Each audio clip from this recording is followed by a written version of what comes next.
ফিলিস্তিনের গাজা উপত্যকায় ইসরায়েলি হামলার জবাব দিয়েছে ফিলিস্তিনের স্বাধীনতাকামী সশস্ত্র সংগঠন হামাস। তারা গাজা থেকে ইসরায়েলের ভূখণ্ড লক্ষ্য করে অন্তত 10টি রকেট ছুড়েছে। এতে ইসরায়েলের আশকেলন এবং গ্যান ইয়াভনে বেশ কয়েকটি যানবাহন ক্ষতিগ্রস্ত হয়েছে। এছাড়া 3 জন সামান্য আহত হয়েছেন।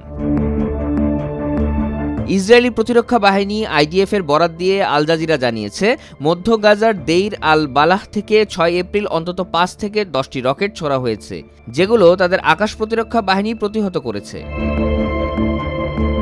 টাইমস অফ ইসরায়েলের প্রতিবেদনে বলা হয়েছে, 5টি রকেটের মধ্যে একটি রকেট আটকানো সম্ভব হয়নি। এতে কিছুটা ক্ষতিগ্রস্ত হয়েছে এবং একজন আহত হয়েছেন। বর্তমানে ক্ষেপণাস্ত্রের বিস্তার এবং ক্ষয়ক্ষতির পরিমাণ নিয়ে বিস্তারিত তথ্য পর্যালোচনা করা হচ্ছে।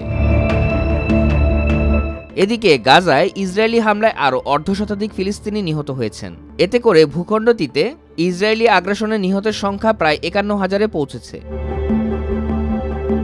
আল জাজিরা বলছে, দেইর আল বালাহের 5টি এলাকার বাসিন্দাদের তাদের এলাকা ছাড়ার নির্দেশ দেওয়ার পর ইসরায়েল গাজার মধ্যাঞ্চলে নতুন করে ব্যাপক বোমাবর্ষণ করেছে।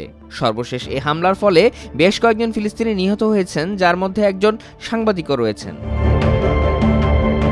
বার্তা সংস্থা আনাদোলু জানিয়েছে, গাজা শহরের পূর্বে আল নাখিল স্ট্রিটে ইসরায়েলের কামানের গোলাবর্ষণে 8 শিশুসহ 10 জন নিহত এবং আরও বেশ কয়েকজন আহত হয়েছেন বলে একটি চিকিৎসা সূত্র জানিয়েছে। ওই সূত্র আরও জানিয়েছে, কেন্দ্রীয় শহর দেইর আল বালাহেও ইসরায়েলি বিমান হামলায় অন্তত 5 জন নিহত হয়েছেন। আরেকটি মেডিকেল সূত্র জানিয়েছে, গাজা শহরের পূর্ব সুজাইয়া পাড়া লক্ষ্য করে বিমান হামলায় 3 জন নিহত হয়েছেন।